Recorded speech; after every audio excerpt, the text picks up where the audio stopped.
Welcome back, ladies and gentlemen. Thank you all for joining me in our conversation of movies as we are back into the Meta Madness Qualifier number 3. We are in the lower bracket finals. Winner of this goes to the grand finals. Loser takes third place in Qualifier number 3.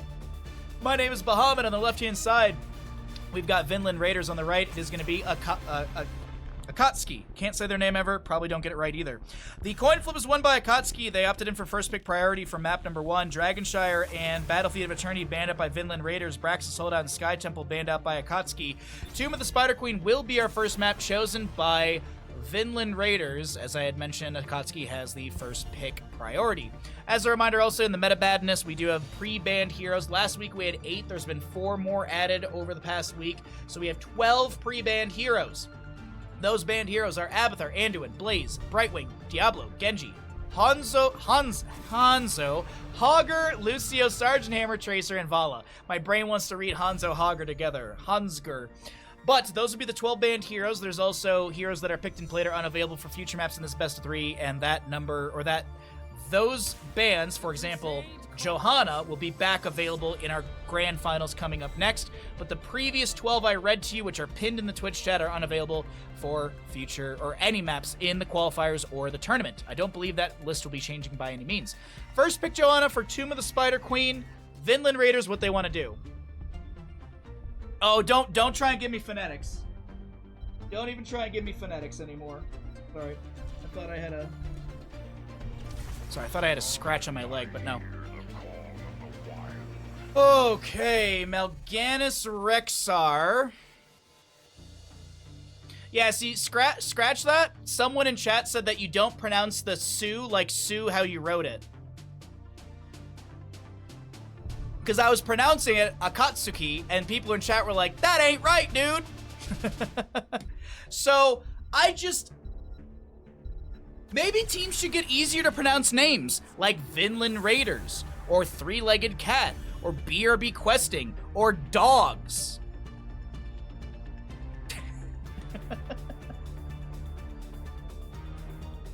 Blaze is better than Team Rainbow Strike Go. Skadoosh. Oops. Oh, see that? See now? See? Bahamut, it's this way, I think. No, Bahamut, it's this way, I think. Alexstrasza will be banned away. No regeneration. Ow! No regeneration globes for the Mephisto or the Johanna. Sorry, I burned my hand last night. I just forgot about it and clapped. Mal'Ganis Rexxar will start at the draft of Vinland Raiders. God, that hurts. Ouch. Yeah, I burned my hand pretty good last night. At the center of my palm, you can see it. Alright, so Alexstrasza's banned away. What do they want to get rid of with the Mal'Ganis Rexxar? It is a Jaina, okay. No Burst Blizzard from her. Mephisto, Sonya, Johanna. That's a really good start for Akatsuki. Akatsuki. Ugh. Now I'm overthinking it again. Still need a healer, still need damage. It is a lot of CC. Chromie's already banned away. Jane is banned away. Maybe we look at a Ghoul Dan or a Kael'thas. I feel like they want a Burst Mage on the side of Vinland Raiders. Junkrat Malfurion. So I still think we're going to be leaning into a Mage here with the Malfurion. So I don't believe Junkrat gets Innervate value. I don't think Innervate really works or is applied to Junkrat because he doesn't have mana. Well, I guess you could probably get cooldown reductions applied though, right? Because Innervate is not only the mana cooldown, but it's also it doesn't only give mana back, but it also gives cooldown. Sorry, it's early still for me. 10:30, we're waking up. It's been a long weekend. Ana, Sylvanas, Sonya, Mephisto, Johanna. This is a really good draft for Akatsuki. Hope it gets better soon. Yeah, I was an idiot last night and I picked up a pan that was in the oven. I was using a pan on the stove, put it in the oven, and then I pulled it back out, and then I was watching Grand Poo World 3 on someone's stream, came back in the kitchen, went to just shake the potatoes that were in the pan, and I just grabbed the entire metal handle like a moron. So I put some Neosporin on it last night. I put some this morning. It doesn't look like it's a second degree. It looks like it's just it just looks like a pretty big first degree burn. All right, my apologies. I'm a little distracted. Falstad, Malfurion, Junkrat, Rexar for the side of Vinland Raiders. Vinland Raiders have a decent draft, but I really think Akatsuki has kind of everything they wanted and more out of this. All right. Vinland Raiders versus Akatsuki.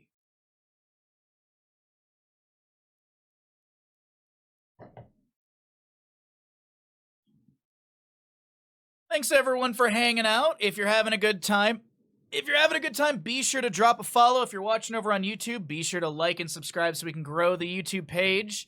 Every little bit helps. We do upload one video per day at about 9 a.m. PST, which is 18 CET. So if you are in the US or EU, there's a decent time of when those VODs release. So be sure to get yourself over to the YouTube, subscribe over there. Cost is $0 and helps us grow the channel a little bit. Let's get into it. Ladies and gentlemen, map number 1 of the lower bracket final here on Tomb of the Spider Queen. We'll be kicking things off on the left-hand side with Vinland Raiders. Sven Rexar, Hunter Orc Malfurion, Gia Falstad, Nano Junkrat, and you get 1 per series, chat. Joanne plays Mal'Ganis. Of course, we can't forget the best character of all, Misha, to be played by Misha. Harrison Jones, by the way, just chilling over here. Oh, there's Harrison Jones chilling up over there. If you don't know, left click on that gem. Right side of the map, we're looking at Akatsuki, who have been running through this bottom bracket, and Vinland Raiders have been waiting. Akatsuki with a banana Anna, Masquerade with that Johanna, Ultralist Sylvanas, Skog, Mephisto, and Darkmok on the Sonya. Flare out from Rexar immediately, auto attack build on the Falstad. We will see time to feed for the Mal'Ganis. And actually no other questing towns. Fafin, thank you for the tier 1 for 18 months. We will resend your alert when we get out of game. As we're here in map number 1, lower bracket finals, best of 3 series between these two teams. Misha gets a stun onto the Sonya as the Twitch gamble has begun. Darkmok getting low. Mal'Ganis with the Fell Claws. Falstad with the auto. And first blood goes over to Vinland Raiders in bottom lane. The prediction's up and available. I hope you're all having a great day. Be sure to get your gambles in, as Sylvanas will be in overwhelming affliction level 1 with the kill into Sonya bottom. Joanna does try and blind things out. Rexar gets a charge with Misha, Gia poking on as well, and we're back into mid lane.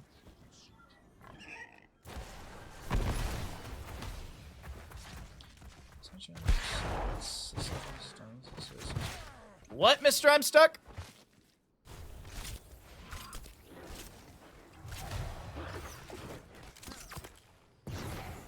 Misha lost in bottom lane, sacrificed to Banana. Falstad will be getting the Siege Giant camp. At least he's working on it. Hold on. There's a Bruiser camp from mid. Sylvanas, Sonya making a quick rotation to bottom. Rexar's going to try and help out with this a little bit. They won't be able to do this in time. Sylvanas should have the teleport. She doesn't activate it, but Sonya comes in with a spin, a spear, a slam, and no kill.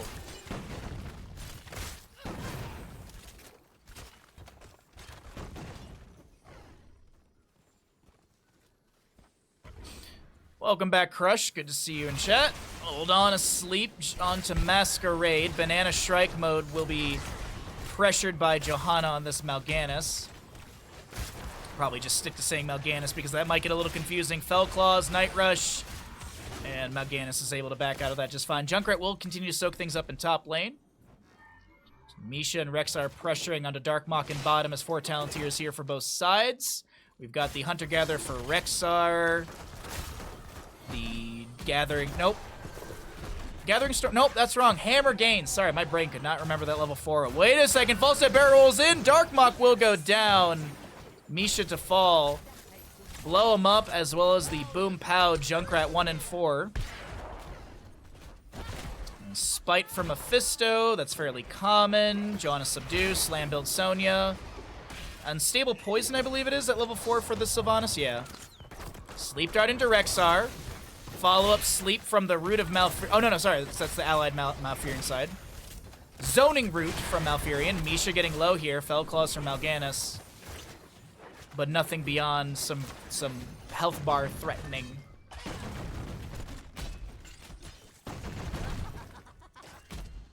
Nicely done from Sonya. Just clears out the top lane wave. We got bottom lane managed by Sylvanas and Banana. And Gen turn-in is 3 away for the side of Vinland Raiders, 2 for Akatsuki. A couple of Flow Claws here in the mid lane wave. Masquerade with a few shield glares out as well. Bell Claws will not get any sort of pressure to set up a kill. Sonya in the bottom lane is going to get charged on once again by Misha. Is there enough damage? Yes, with the root and the Falstad.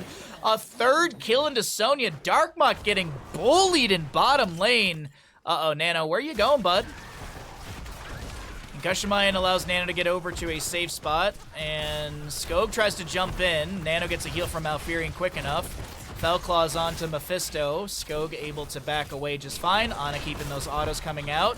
Sylvanas will go down to the Falstad in the bottom lane. I do apologize missing that one. I was focusing onto this little engagement here in the top area, thinking Nano was going to be threatened, but it's actually going to be Skog, who's maybe going to take life-threatening damage. Banana's got some good heals on this Ana, and Nano can't confirm the kill. Masquerade down to 50%. The bottom lane fort front gate being pressured by Rexar and Misha as the 10 talent here is floating in faster to the side of our blue team, and they will also get the Web Weaver phase summon. First one of the game, Masquerade at 50% in mid lane.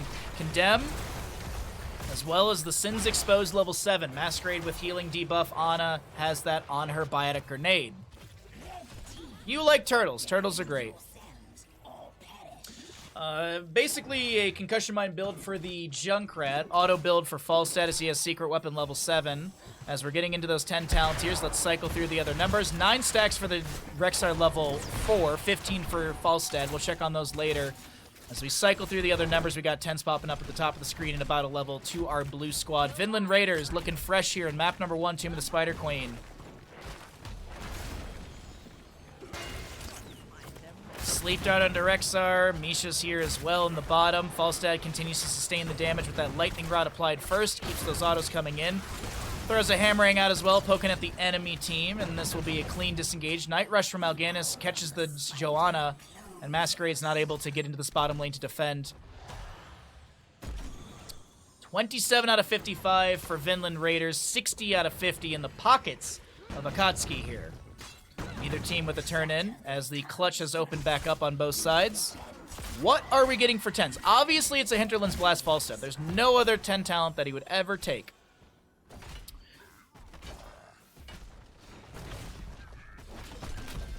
You feel scammed? Well, at least you got the audio clip, you know? Sleep. Vinland Raiders with just an explosive composition in map number 1 here. Masquerade is looking to just back away. Throws a shield glare back. Concussion Mine displaces Ultralisk on that Sylvanas. I hope you're doing well today, Tessa. Thanks for swinging through the stream. Dark Conversion, Mal'Ganis, Riptire, Junkrat, Tranquility, Malfurion, Gus Falstad, and a Boars for the Rexar. On the opposing side, it is Durance of Hate, Mind Control, Wrath of the Berserker for Sonya, Nano Boost, and a Blessed Shield. Night Rush from Mal'Ganis, a couple Fell Claws to hit. We have Ultralisk being bopped around, Banana with a Healing Dart out as well. Nano continues to supply some sustained damage with the autos and the Frag Launcher Grenade. Darkbot pops the Wrath of the Berserker, 400 HP. Riptire comes through, so many low members. The Gust from Falstad's too late. And Mal'Ganis and Misha will go down. A few gems to be picked up, but that is a rough go as Masquerade was still in top lane during all of that. They almost get a couple kills. There were so many low red health bars. Just a little sleepy. Well, hopefully our stream wakes you up. This is your Sunday morning cartoons. It's 10:41 and we've been streaming for almost 4 hours already. We'll also have an early stream day on Wednesday. That way I can get some decent hours in before I go for my little mini vacation.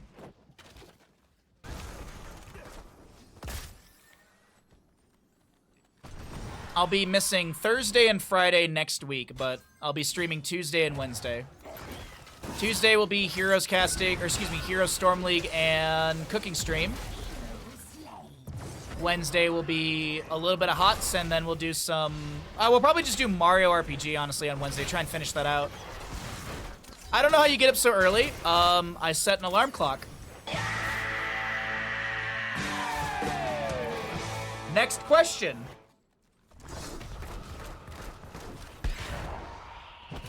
Mal'Ganis is going to read the Haunting Wave direction, doesn't go for the Night Rush stun. A turn-in is available to the side of Vinland Raiders.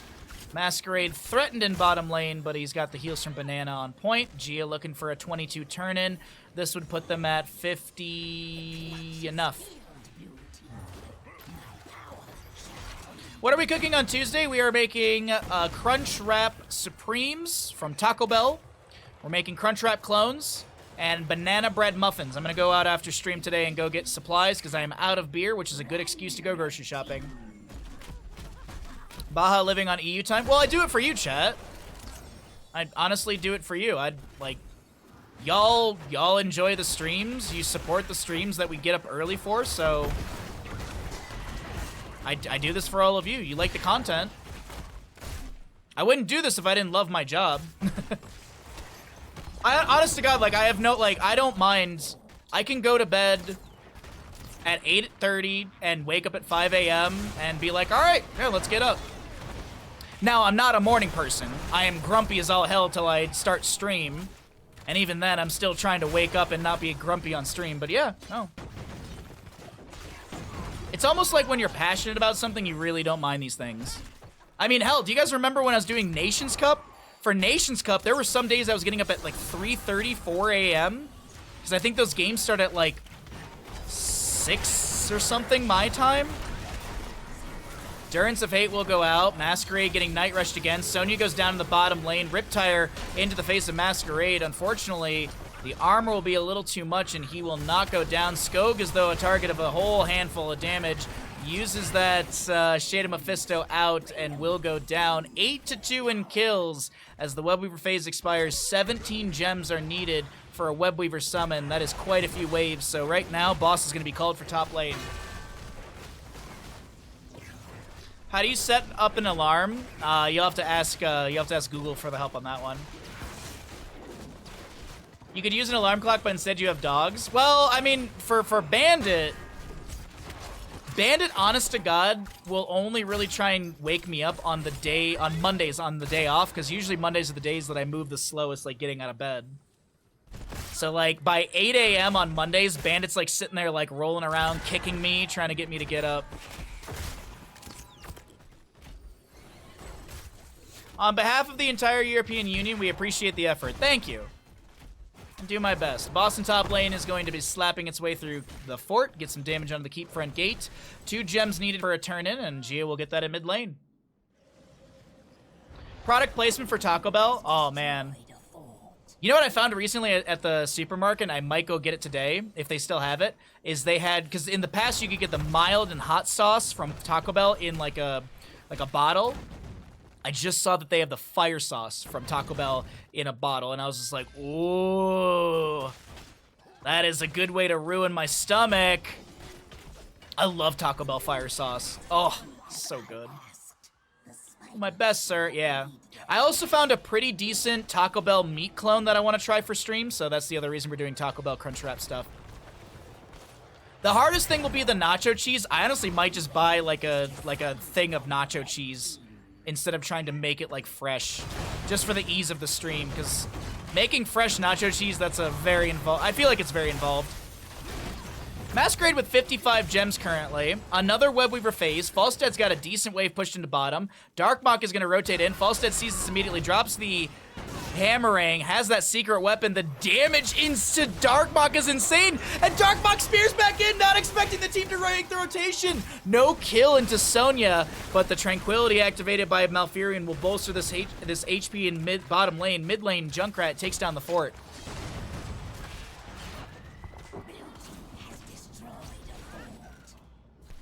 And I mentioned before, the boss in top opened up the keep front gate. The Webweaver gets a bit of damage here. Hunter-Gatherer finished out by the Rexar Misha. And Falstad continues to soak up bottom lane.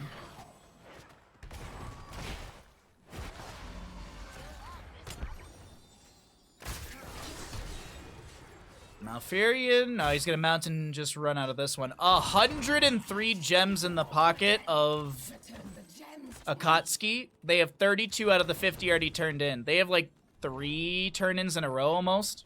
60 gems on just Masquerade. Mephisto will be in top lane. Junkrat with one delay. Johanna, with the Night Rush out. The Mind Control Sylvanas does not connect. Gushing Mind pushes back the enemy. Masquerade split from the allies. The Durance of Hate goes over the wall. Misha pulled away. Dark Conversion into Skog. Here comes the Blind as a Bat into the sidewall. Can this Mal'Ganis set up the kill into Masquerade? The Riptide comes through. Darkmok getting very low. That is going to be Sonya falling. Masquerade jump 65 gems!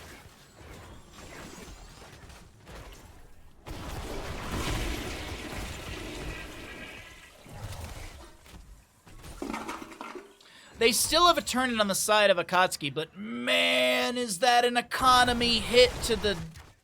Oh, man. Ultralist, do you get away from this? Yeah, they do manage to get out of that with the Haunting Wave. I wasn't sure if there'd be a CC train, a stun train to stop her from activating the teleport. 20 talents here, almost here. Boss is up in a minute 23. Falstad grabs a quick wave in top. Gets the gems up here as well, while in bottom we have Mal'Ganis going for the Night Rush. He'll be met with a Sleep Dart from Ana. Durance of Hate is on a 10-second cooldown.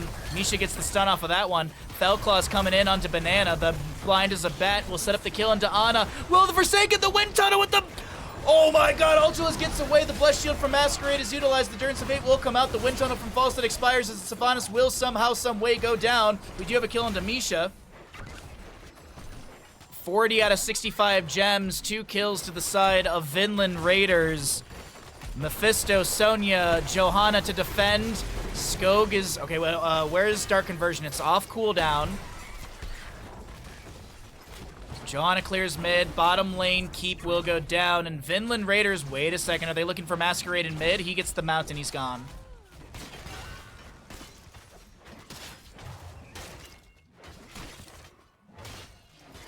Not moving the mouse, Batman figured out the riddle. Huh? What? What?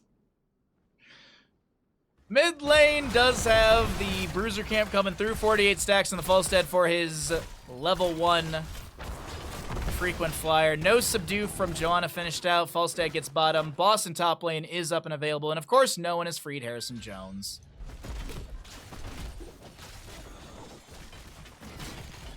And Blind as a Bat is very good, especially when your teammates are telling you where to go. I agree with that statement. Night Rush activated, trying to lock down one. Blind as a Bat will be there. There's the Wind Tunnel into the wall. The Boars are unleashed with the kill command. The Riptire from Junkrat. The extra oomph gets the setup into a secondary Riptire. I don't think you're going to get the triple hit, but I do believe Darkmok will fall once again. The bullying will come through. Riptire chasing down Masquerade, trying to push him into the enemy team. But this Mal'Ganis, this Malfurion, they don't care. They want to take map number 1 and move their way closer to that grand finals. Can Vinland Raiders take a second map? Because it does look like map number 1 is in their hands. 3 dead. Johanna's going to be the one to maybe fall on the left-hand side. Gia focusing on Decor. Sylvanas going to provide some sustained damage. Gia going to answer back. Mind Control just as the barrel roll goes away. Sylvanas Haunting Wave out. But yes, this is Blind as a Bat and such on the core. Mal'Ganis and friends will take map number 1. Vinland Raiders leading the charge into the grand finals potentially as they end the map with a beautiful quadra kill. Dominant game number 1 from our Vinland Raiders.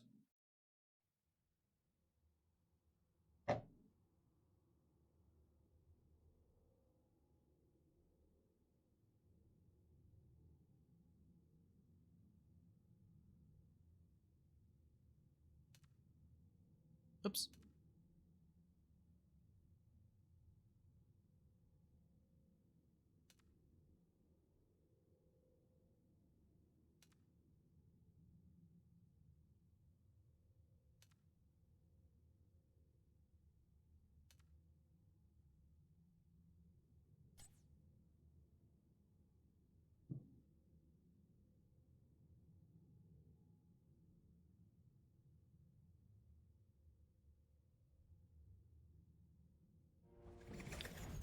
Welcome back, ladies and gentlemen, into Meta Madness Qualifier number 3. Day number 2, we're in the lower bracket finals. The Vinland Raiders are 1 map away from securing their entry into the grand finals. for qualifier number 3. Akatsuki looking to rally in Cursed Hollow, as this is the Meta Madness style of draft tiers that are picked and played are unavailable for future maps in this best of 3. The bans at the top of the screen only pertain to the current draft, so if we do make our way into a Infernal Shrines map number 3, the Dahaka Maev could be picked and played if they're not banned away. Of course, there is the 12 baseline bans that we have pinned at the top of Twitch chat, as well as I mentioned, the heroes that were played in map number 1, Tomb of the Spider Queen, are unavailable for Cursed Hollow. A global map here, as the Vikings will be banned away. A target ban onto Sven's Vikings. Can't be too upset about that from Sven when you draw a ban like that. You know what Sven could play here? He could go for a Samuro. I do believe he ran a pretty good Samuro yesterday, so I wouldn't be too opposed to him looking at that right now. As we get a final ban for this first phase out of Vinland Raiders. Is there anything that they really don't want to deal with? Medivh. That makes sense. No Medivh will be grabbed, or no Medivh playable in this map. Cursed Hollow. A first pick Kerrigan. Man, they wanted that. They wanted that Kerrigan. But what's the choice from Vinland Raiders? What's their counterplay into this? I just realized I swapped to freezing cold water, and now I'm of course freezing in the house. I have the heat to like automatically turn down when I start stream, because usually this stream room gets pretty hot. But either way, first 2 picks from the side of Vinland Raiders will go for the Garrosh Jaina. I actually like this quite a bit. Kerrigan wants to jump in, Ravage, all that, and you will have an ice block on Jaina, dominable for Garrosh level 4, and also Kerrigan diving in. Garrosh can maybe find a toss Groundbreaker onto her or something like that. Throw Kerrigan out of position and deny the damage. 2 more picks before we get into our next ban phase. These will be out from Akatsuki. What do they want to pair into the Kerrigan early on? They'll look for the Uther for the follow-up stun and a Yrel as well for displacement. Okay. As we get into the next ban phase, are we going to get rid of... is there any global available? Dahaka's ban. Falstad was played in map 1. Abathur's unavailable. Vikings are gone. They are technically a global because you can... excuse me, split them. Excuse me, sorry about that. Throat just got super dry. Just gonna get rid of the Greymane. They want to get rid of the dive. I wasn't sure about the game plan onto that one. Sorry. Just leaning onto my hand. Absolutely painful. Last ban. Ana was already played, so they don't need to consider the nano boosted Jaina. I doubt we see Alex Straza. Is Stukov up and available? I don't think Stukov's been played. Maybe a Stukov ban? Oh, no, they're gonna target Sven's Samuro. Alright. Akatsuki listening in onto my my draft theory here, because I have such great draft theory, apparently. That is a Samuro ban. Garrosh Jaina. What else do they want to pair into this? Still need a healer.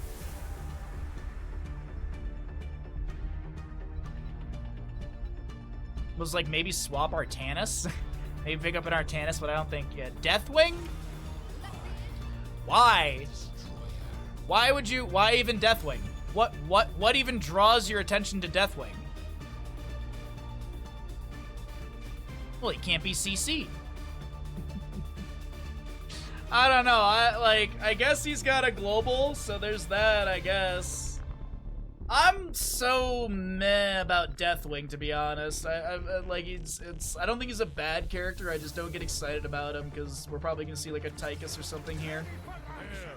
Like, I feel like Deathwing, like, yeah, he's got global value in a sense. He's unstoppable. Well, I mean, I do this because he could be time trapped by Chromie.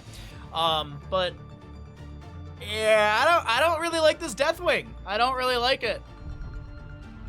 I feel like they should have just gone into some sort of auto attacker, good solo laner, but global channel disruption. That's fair. That's fair. I don't like this draft. I don't like Vinland Raiders draft at all. I'm sorry. I don't like this draft. I don't know what's going on with Vinland. So you got a hyper carry Jaina. I don't like this. I'm sorry. I don't think it's gonna work out for Vinland Raiders.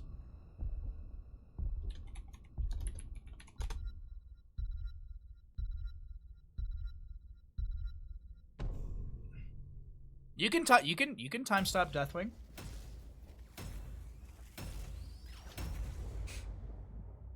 Chromie can use a time trap on Deathwing. Just like you can use a time trap on a Dragonite. I don't like this draft. Stream is off? Huh? Stream is off? Why would you turn off my stream? Don't do that. I need all the viewers I can get. Alrighty, map number 2 in our lower bracket finals. Winner of this, of course, as I said, goes to the grand finals. And Vinland Raiders up in this best of 3 series. Left-hand side for Vinland Raiders, Hunter Orc, Whitemane, Nano, Deathwing, Jaina, Sven, ETC, and we'll have a Joan, Ayaya, Garrosh. The battle begins. Weird draft, hopefully it works for them. Hopefully it does. Or it doesn't and we get more games. So I mean it's 50-50. It's a win-win for us. Akatsuki on the right-hand side, Banana with a Uther. Darkmuck, Urel, Masquerade, Muradin, Skog Tychus, and an Ultralisk Kerrigan. We're gonna have our auto attack Muradin. Okay. Auto attack Muradin. That's interesting as a choice. Kerrigan finds an immediate Impale Primal. Draws first blood. Well, with that, ladies and gentlemen, get your gambles in. Which team is going to win map number 2? Is this going to be a Akatsuki win, or will Vinland Raiders make this a 2-0? Thank you, Ash Mantle. As always, top lane, Darkmuck, is he going to be bullied? The rotations are a lot longer for this map, so I don't think he's going to get bullied as much as he did in map number 1. No Fingers of Frost for Jaina, by the way, at level 1. Went Lingering Chill. Muradin with those auto attacks, 11 stacks currently. Every time Muradin hits an enemy here with basic attack, increase the Stormbolt's damage by 0.75. If an enemy here is killed within 3 seconds of being hit by Stormbolt, increase the damage by an additional 10.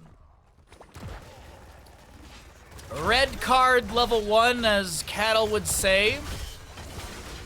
See how Masquerade makes it work. Silver Touch Uther at level 1 as well. We got a Guitar Hero for ETC. Probably see Crowd Surfer level 7.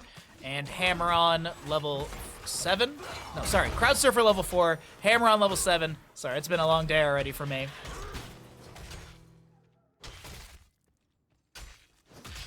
Uh-oh. Sven getting the Darkmock treatment from last game. Power Slide, Stun, Primal Grasp, Impale, Tychus with the Shred. Okay. ETC getting bullied this game.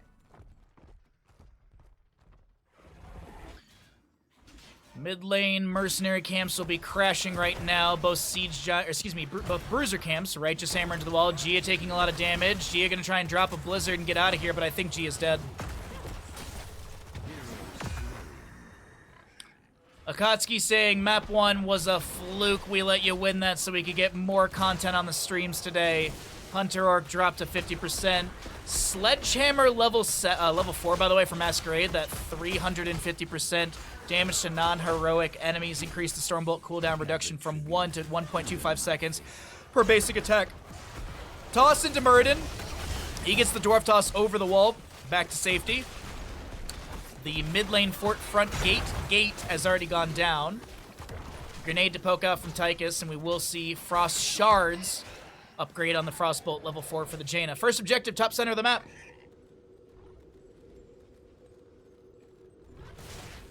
It's free autos. Yeah, but third wind level 1 is like dumb powerful. ETC chills out in bottom lane up against the Kerrigan. She's picking up her sharpened blade stacks. Banana will not be Banana will be delayed by Deathwing.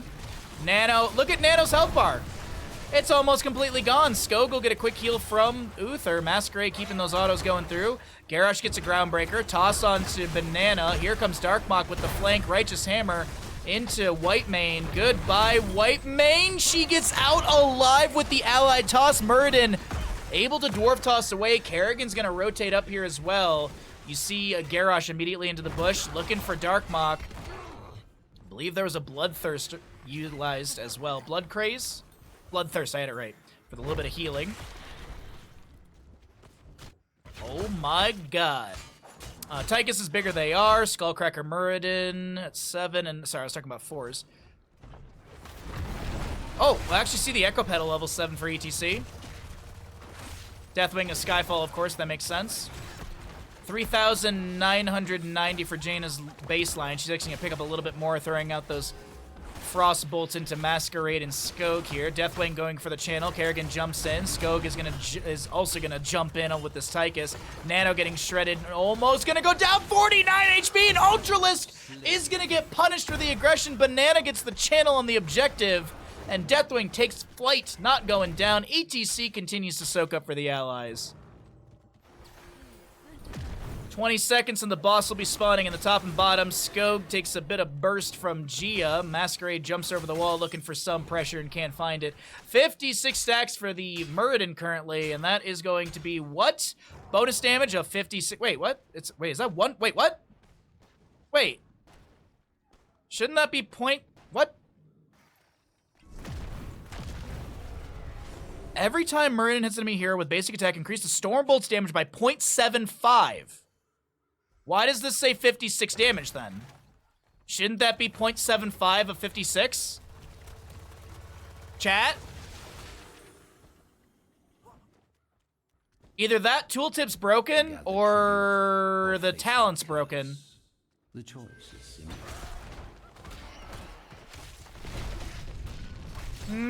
Chat. Masquerade is gonna get cleansed by Uther, but he will fall. 69 stacks, let's go. Can we get some nices in chat?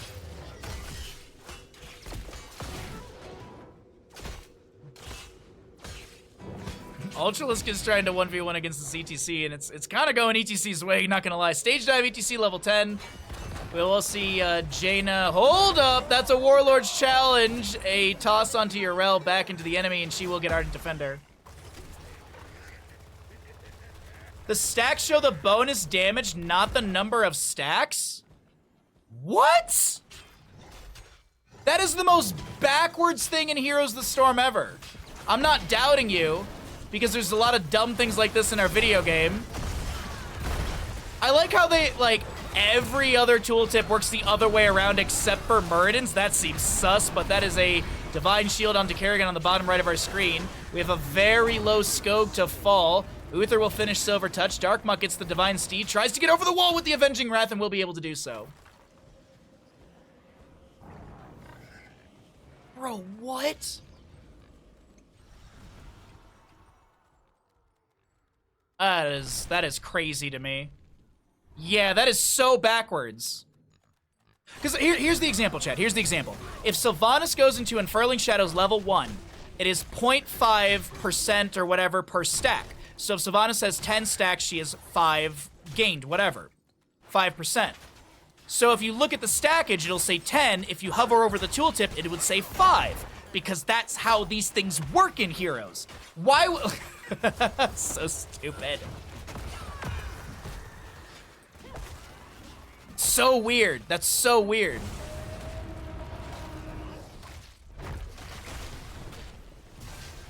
Dude, it looks like Masquerade's getting a stack every time he autos. Maybe, because I was trying to watch him. Maybe I thought he was hitting a minion in between some of the Deathwing hits, maybe. But I think he was actually hitting Deathwing like twice a couple times just to get a stack. It's just so, that's so weird. I've been casting this game for so long, and I've never seen that before. Also because, like, nobody takes this level 1 Perfect Storm.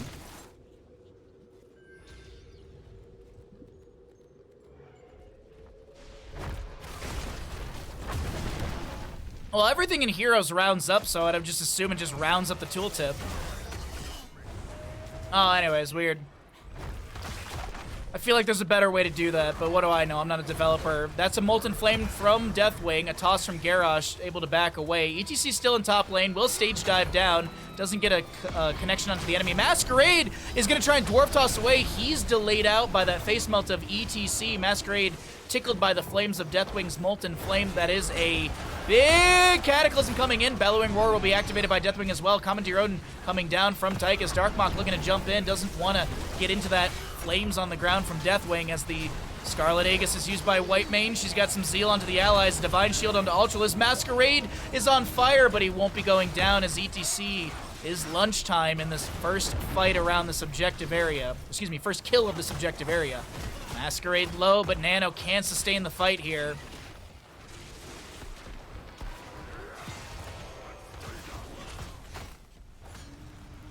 Skog with the channel on the right-hand side. Darkmock slowed. We have the level 13 subjugation. Probably see the shared punishment. Meanwhile, in top lane, ETC was pushing things up before he stage dove in. We'll be able to have that fort front gate going down to the Siege Giants. Tigers will clear things out before much more is lost. How goes your V today?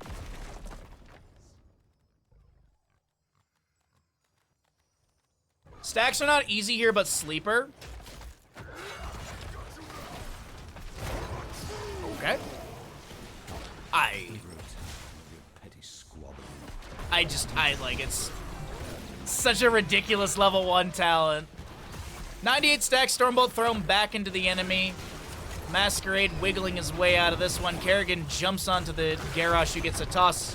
Groundbreaker. ETC power slides through. Has the stage dive available. Kerrigan gets a Primal Grasp Impale. And ETC will fall. Barbecue again for lunch on the side of Akatsuki. Actually, it's dinner on this in the European side of things. Actually, it's probably not even dinner in EU because you guys eat dinner at stupid times. I was talking to Lauber about trying to get food together during Nations Cup. He's like, yeah, we can go get dinner at like 8 p.m. And I'm like, what? Dinner at 8? Homie, I gotta get to bed at 8 o'clock. We gotta do casting the next day. Y'all European. It's actually not that crazy. I grew like 6 p.m. dinner was pretty common when I was growing up.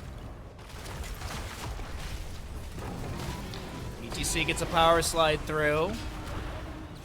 Unfortunately, unable to set anything up. Kerrigan down in bottom lane has pushed things up a little bit. Sharpened Blades at level 4 is finished out by her. We do.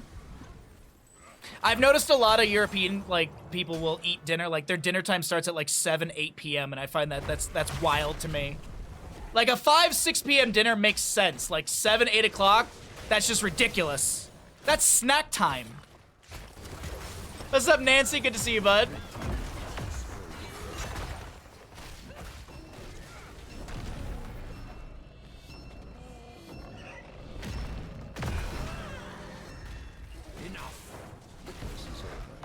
Deathwing will land down over by Boss, skimming chat really quickly.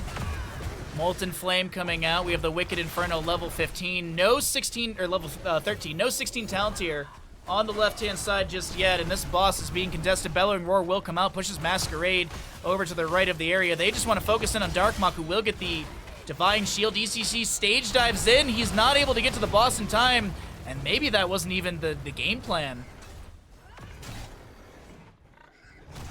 You eat at like 4? Dude, me too.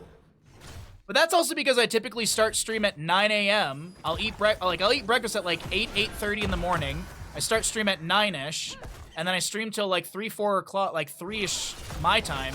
And by 4 o'clock, I'm starving because I usually skip lunch, so. And then I'll eat something at 4 or 5 o'clock, and then I'm like, all right, I'm like, and there's no point eating again. I mean, there is, but you know what I mean.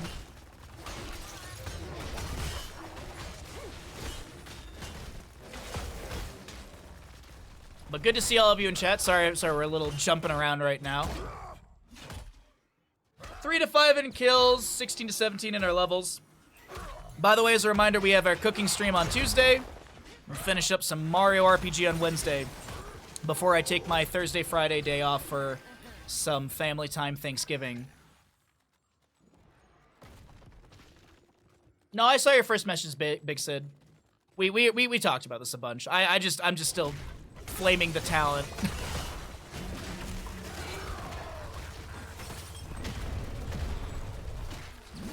Garrosh is on the receiving end of a lot of damage. Actually, Scarlet Aegis is forced out by the White Mane. Deathwing lands back here. I really don't get this draft from Vinland Raiders. I really don't get this draft that they put together. I wish I could understand the direction they were heading into, but yeah, I don't. Commandeer Odin will come down. It's a level lead to Akatsuki. Groundbreaker poke onto Darkmok, who's looking to step in with a Righteous Hammer, create a little bit more space with his boss to confirm the top lane keep. 1 out of 3 tributes. ETC stage dives in. Weird animation going on right there. Garrosh will fall. He's CC'd to Oblivion. Deathwing does have the Conflagration. He's going to try and get enough damage for a kill. Bellowing Roar pushes people away. Jaina Water Elemental trying to take down Masquerade, who Dwarf tosses out. I thought Baha was on Team Dings. Yeah,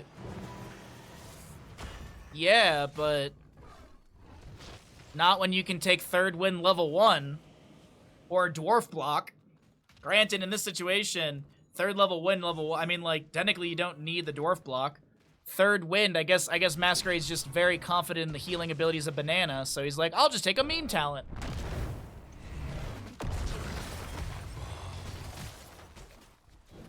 You like Perfect Storm. You're just saying that. Oh, Sven's run down in bottom. No stage dive available. Doesn't have cooldown reduction from 13. So Sven is dead. Wait, hold on. ETC gets the ally toss out, but now Garrosh will fall for ETC's big Warlord challenge from this Garrosh, but he's still gonna fall here. Ardent Defender activated by the Urel. Cataclysm out from Nano. Bottom lane keep is still here, so that dissuades. Wait a minute, Commandeer Odin with the 20 talent here, big red button. Summoned to open up the bottom lane further. Urel splits off to grab the second of 3 tributes to their team.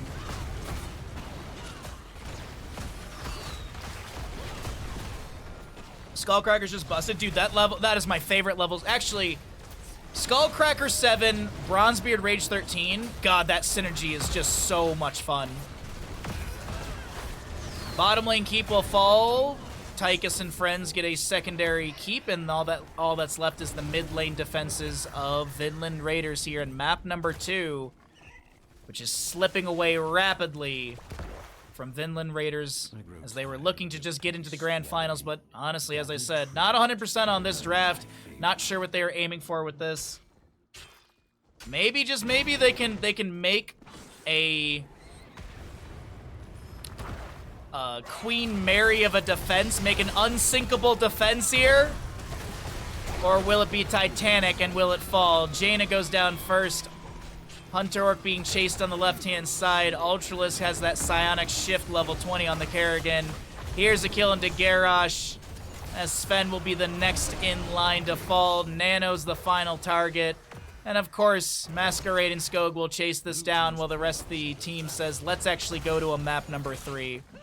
Deathwing shall fall before the core does. That will be a confirmed team kill. And this is our Akatsuki crew heading into a map number 3. They say the series not over yet, and we'll get ourselves a third map. GG, well played. Cursed Hollow to the side of Akatsuki. Reverb at 4? Oh, Reverb at 4 is fantastic because you get cooldown reduction on your heroic later on.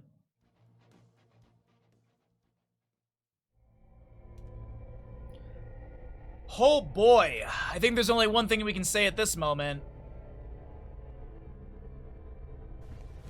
Emotional damage.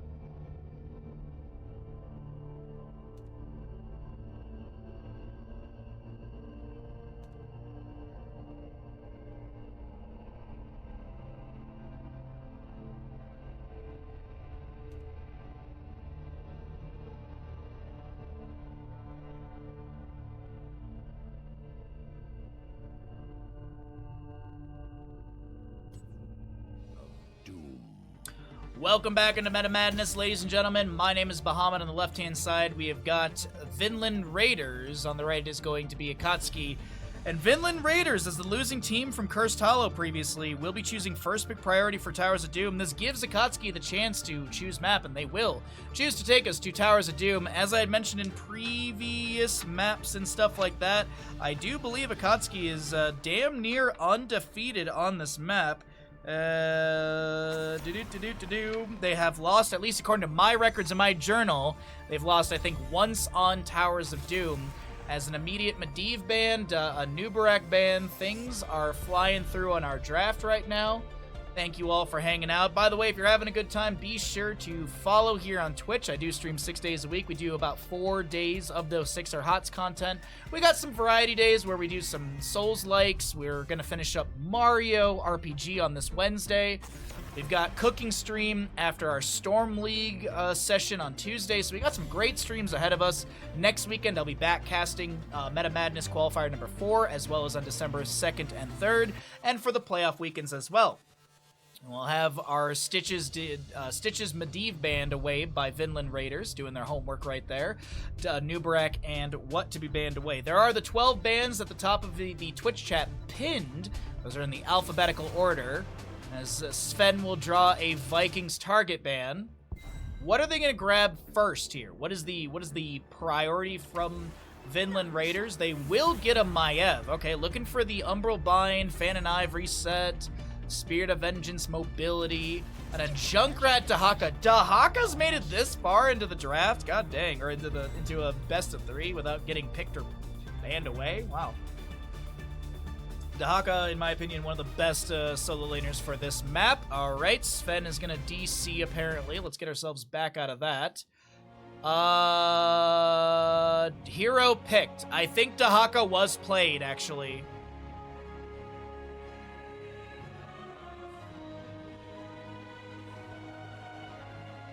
Was Dahaka played?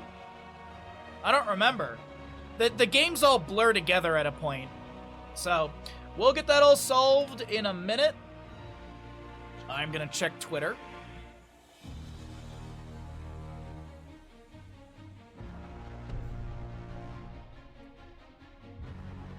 What hero do you pick? Hanzo Chromie.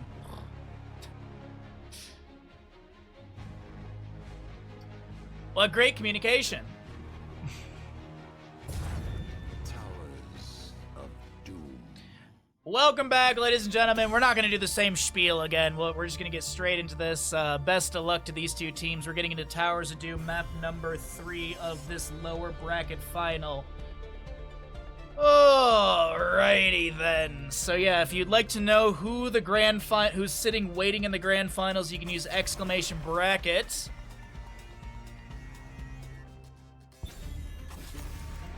I know he was banned. Who? Hanzo? Yeah, Hanzo's banned. It's Akatsuki just never giving a direct answer. Not the correct. There's never giving a direct answer to things. Just always ambiguous and trolly. All right, Stitches Medivh, a Nubarak, and Vikings, I believe, were the bands. Artanis, can you hear me?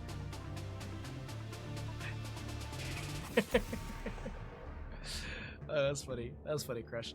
So we got ourselves, let's see how things are looking here as we get into Maiev first pick still. Alrighty then, what are we gonna grab on the opposing side? There's the Dahaka, there's the Chromie. Oh, did they accidentally pick Hanzo? Was that the issue? I completely, my brain just I farted. I didn't even see Hanzo if he was the one picked. Okay,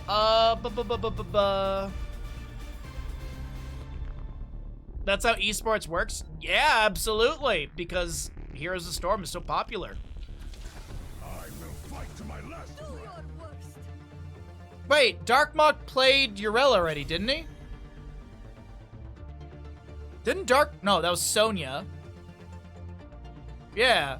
I was like, didn't Darkmok play Yrel in the last game? Bro, what is going on with this draft?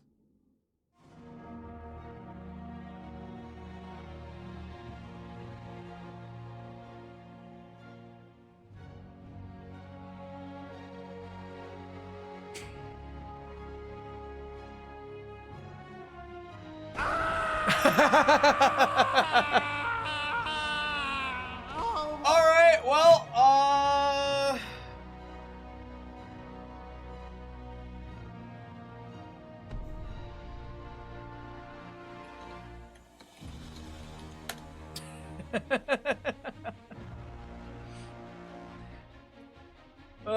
Swabs, any yellow cards? I just go, we're on red cards at this point.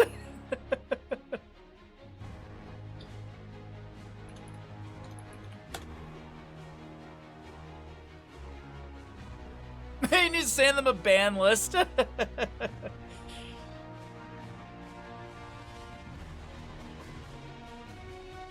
Oh god. What a fun day. Hey, by the way, thanks for hanging out, everyone. I hope you're enjoying the stream. If you're watching on Twitch, be sure to follow if you'd like to support the stream further. It's very much appreciated. We are 12 subs away from our January Chef Baja as we get back into the draft for the third time. We're back into it. This should be a very quick draft up into the next ban phase as we've got a Medivh ban coming through. Now they can't remember what their bans were. They were halfway through the draft and they don't remember anymore. That's not the right order! Stitches Medivh, a Nubarak Vikings. I'm just gonna leave all of this in the VOD, honestly. All of this is gonna go in the YouTube VOD that I edit up later. I'm actually gonna, I'm gonna start working on the Best of Baja 8, or actually more so finishing up the Best of Baja 8. I've got pretty much everything kind of organized the way I want it. I just need to button everything up and add some extra stuff. So Best of Baja should be coming out sometime soon. If I can get it done before I go on holiday for Thanksgiving. I mean, I'm only gonna miss 2 days of stream, but maybe I'll try and get it finished and maybe schedule for Thursday or something. All right, Chromie Dahaka, Leoric Rhaegar. To my last breath. Any repeats? Not the right order, time to remake. I agree, Tessa. I agree, yeah. Okay, so ban phase. Yo! What if they Cho'Gall? I don't think Vinland Raiders will, but they have a setup for a Cho'Gall here. Tychus has already been played. Wait. Chat. What if the really weird draft on Curse Hollow was all a ruse? And that way they can get the Cho'Gall because they've already got Tychus out. What if it's a big brain? What if they big brain it here? I doubt they Cho'Gall it, but hey, either way, Varian will be banned away. No point-click stun to allow Chromie to get some big burst value. Malthael ban? No, I actually like the Varian ban quite a bit. Sorry, I burned my hand last night, so you can see the shininess of it. Trying to keep my hand open so it heals a little bit better, so I also don't get any sort of blistering. I'm pretty sure it's just a first-degree burn, but there's definitely a little bit of it might be a little bit of blistering trying to come through, but I think we've managed this well. Imperious Stukov, Dahaka, Chromie. Okay, so they do still have a point-click stun. Wow. Wow. Yeah, I know. I'm out here in the weeds on my theory. I don't think it will be a Cho'Gall, but I can only dream. Arthas Li Ming. Okay. Wave clear's okay-ish. Good poke potential. Resets could be huge. I don't hate the draft. I don't hate the draft of Vinland Raiders this time. Main tank Imperious. It's main tank Chromie. What are you talking about? What do you mean, Tessa? It's main tank Chromie. Hypercarry Chromie. Another Bruiser. Get a Grey Mane. Okay. Grey Mane rounds out the draft for Akatsuki.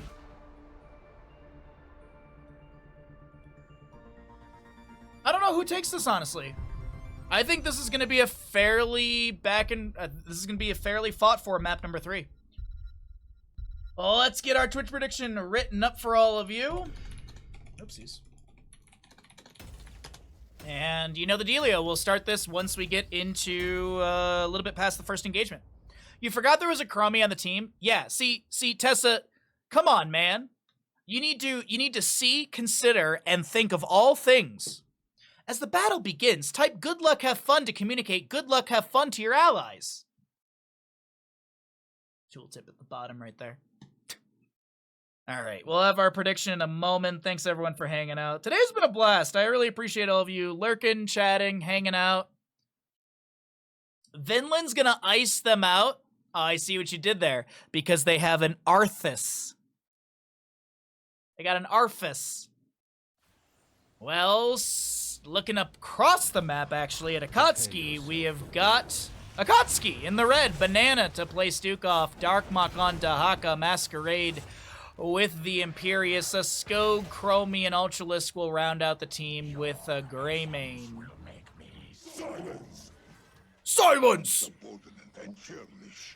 On the left-hand side, looking to go to the grand finals with this draft of Arthas, played by Joanna Yaya, Nano Li Ming, Sven Leoric, Gia Maev, and Hunter Orc will play the Rhaegar.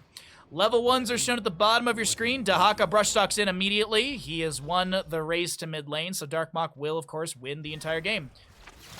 Drag attempted, Howling Blast will connect. Li Ming gets an Arcane Orb to the butt of the dinosaur. Gilne and Cocktail will splash through. No Cocktail. I'm forgetting the name of the level 1 for Greymane. Umbral Bind on the 2 players. There's going to be a root from Arthas, a big lurking arm. Huge Celestial Charge! And Ultralisk will set up a Triple kill. Uh-oh, Hunter Orc. Is there a Razor Swipe to close the distance? Razor Swipe. 1, 2. Quadra kill. Get your gambles in, ladies and gentlemen. Which team's gonna win? Towers of Doom, map number 3. Stop 1v9, please. That might have been a message to the ally team members right there. You're going to specifically type good luck, have fun now? Good, you should. I usually type, if we don't win the first map, the first engagement, I'm gonna AFK because I'm a little crybaby. Invade onto the camp on the left-hand side. Gia's gonna pull away the enemies, so the camp will go to the members of Vinland Raiders. No invade, but a few sappers will be taken down, or at least low. Skog actually gets one of the sappers just above before it even gets into lane. Speaking of sappers in lane, Akatsuki will push in 1, 2, 3 sappers here. 170 to 24,000. That first quadra kill has just made all the Vinland Raider believers real nervous. Masquerade will not be pulled into the fort front gate. The sappers to get the rush in. And things are looking rough at the beginning for Vinland Raiders here on map number 3, Towers of Doom. We all in ballin', are you really? By the way, the Christmas cards are up and available for redemption. Exclamation sheet if you'd like to know how many are left and who's redeemed. Another kill, this time into the Maev, as Ultralisk will be killed. That's one's reset for Li Ming. She's going to try and find another one off of Masquerade and will be able to do so. Skog very low. Leoric Wraith walks back into mid lane. And a couple kills here for Vinland Raiders. I always like to show this. So 5 kills have been achieved by Akatsuki. They have 1,581 experience from that. There's roughly 502 experience difference between these two teams, and it's a 2 to 5 kill difference. So that really showcases the difference in early game kills versus scaled game kills. A lot of people look at early game kills and go, "Oh my God, GG's." Well, yeah, it's a bit of a bummer, but. Uh-oh, Sven, is he gonna be delayed? No, wow, what a play from Vinland Raiders. They get left and right. Oops, sorry about that. And then they'll give up bottom lane. Okay. The big thing that I just wanted to point out with that experience is I think people get bogged down by seeing a couple early game kills or having a couple early game losses. When I think the big thing to consider and to remember about Here's a Storm is that things scale. It is team experience. It's not League of Legends where, oh, the top lane solo laner got 2 kills on our solo laner, they're fed, GG, it's over. It's a completely different game. I always like to point that out. Scaled kills can really bring you back in. Camps are also another way to do that. So we have a top lane camp. We'll go over to the side of Vinland Raiders. 1, 2, 3 sappers make it in. The gate goes down. Dauk actually gets a drag, and then it'll be 2 sappers making their way in. Mid lane engagement. Masquerade does go down. I apologize being a little late to that one. There you go. Here, let me break it down for all of you. 3 to 5 in kills, and Vinland Raiders are ahead. I heard there were no comeback mechanics. That is those other MOBAs that are extremely punishing. And I always think that it's one of those things that I think a lot of people look over, especially at lower ranks. They look at net losses as like actual massive net losses. That's going to be an Umbral Bind to pull back the enemies again. Gia trying to get away, has the Spirit of Vengeance on the right-hand side around the objective in the center of the map. Ultra is getting low, tries to Razor Swipe away. Arthas sticking to him like glue. The Chromie falls, the resets are coming through for Li Ming. Darkmok is maybe going to get picked off here. A drag will connect. Lurking Arm from Banana will expire. And now Masquerade is trying to back away, but Sven's got the Drain Hope. Masquerade is going to run into tower shots. No, he's going to turn around and die. 10 Talontiers here to the side of Vinland Raiders as we cycle through the numbers at the bottom of your screen. Syndragosa Entomb. Syndragosa coming out from Arthas will lock down the bottom lane tower for, I think, 24 seconds or something like that, allowing the dive onto Banana happen. Nano blinks in and gets a beautiful reset. Chromie inside the containment is the minion wave taking down the side tower. Skog will fall. Ultralisk to be picked off. It's Reset City for Li Ming. 10 to 5 in kills. And a 4,000 plus difference in just heroic experience. 7,000, 8,000 heroic difference in total experience. And that has pushed this 2-level lead to our blue squad.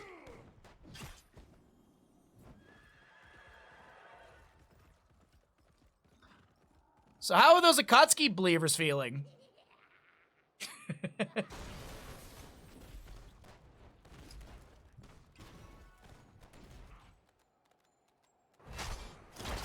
Darkmok doesn't land the drag. Howling Blast to try and chase him down, but he's got the enhanced agility to back away. Masquerade looks for a Celestial Charge, can't find it. The Chromie Slowing Sands are zoning. A Cursed Bullet from Ultralisk. They get the drag. The Ancestor Healing comes through in time, but Johanna, should go down. The Isolation will connect. Li Ming tries to use a Wave of Force to push back the enemy. Some Sappers make it into top lane, pushed in by Leoric. Meanwhile, over here, Gilnean Cocktail with the Dark Flight through to the camp. Saves on the rotation. Li Ming chucks an Arcane Orb towards the bottom lane and tries to push things up a little bit faster. 13 Talontier almost here to our left side crew. Dahaka in the flank position, but Rhaegar's seen this as well. Darkmok looks for a drag. Nano gonna wiggle and look for the avoid on the drag. Meanwhile, Gia's on a bit of an adventure on this right-hand side, but does have the bell tower to defend, or to run over for defense. Chromie's gonna turn around, look at the Leoric, and he will fall. Gia interrupted by Skog right now, gonna try and make the YouTube play. Unfortunately, the tower shots won't assist enough. Chromie has the timeout, but the shots still go into the core of Akatsuki! Oh, that's gotta be frustrating. You get a double kill. You think you're about to regain control of this objective phasing, but you end up taking 5 shots, 36 to 23 in core HP. But of course, as we always note on Towers of Doom, it's anybody's game.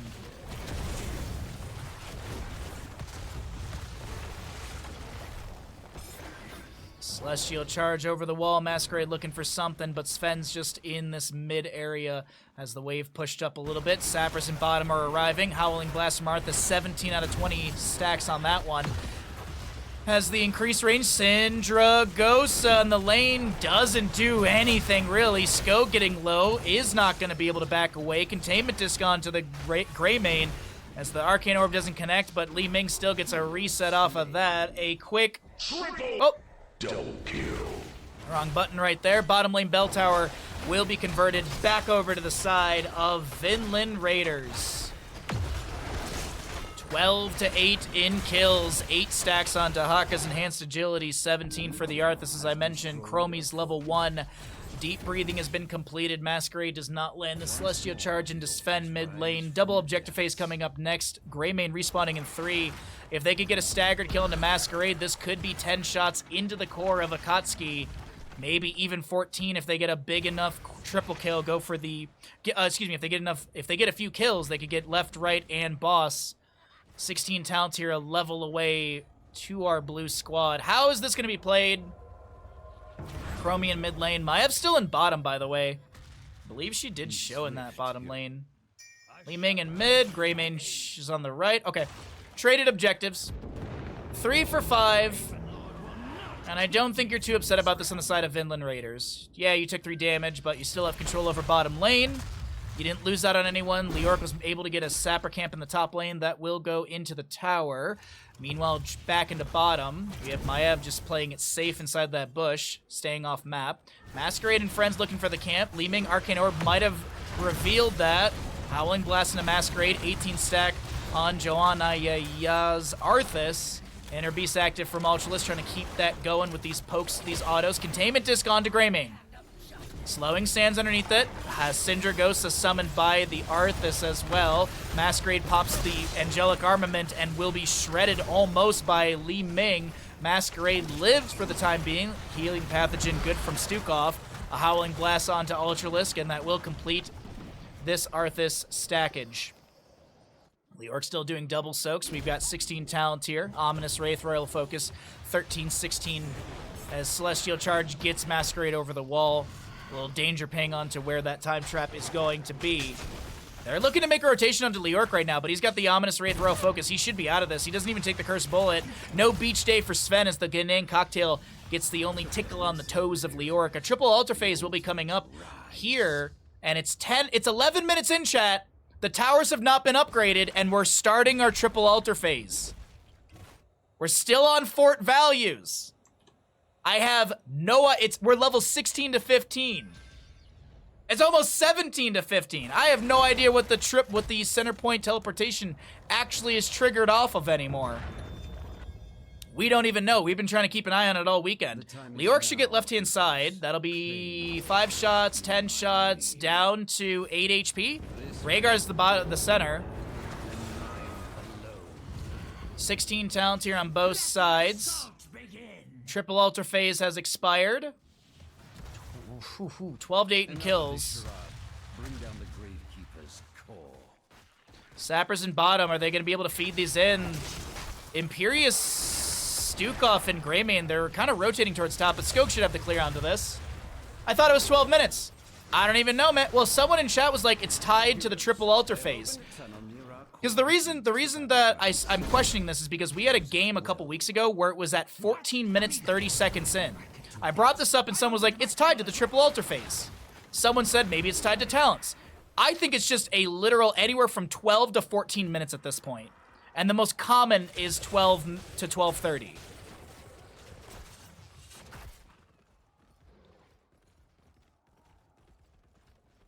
I don't even, like, I'm trying to figure it out just for future casting stuff, but Sven gets out of top lane. He's not going to be lost here. Nano gets more soak in bottom lane, pushing up the waves consistently. A bush party in the mid lane as the boss will be attempted.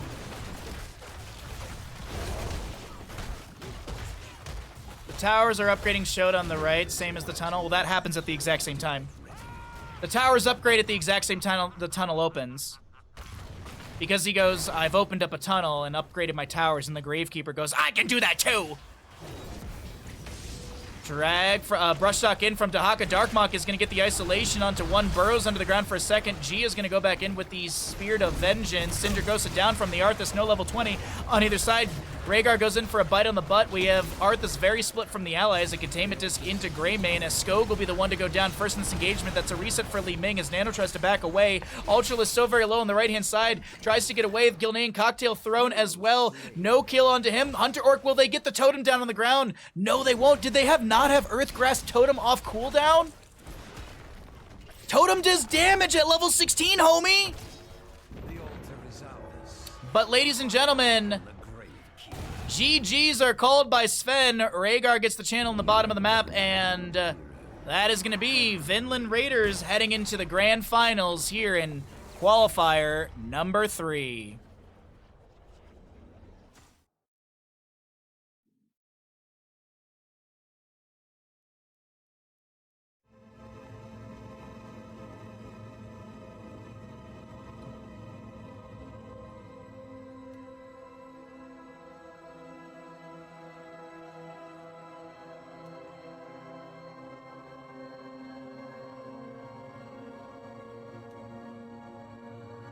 The question is how and what triggers that event? As I had said a few weeks ago, it triggered at 14 minutes in game time. So is it tied to an alter phase? Is it tied to a talent tier? Or is it tied to a block of time, and the most common is 12 to 12:30, but for the first time ever, it happened at 14 minutes?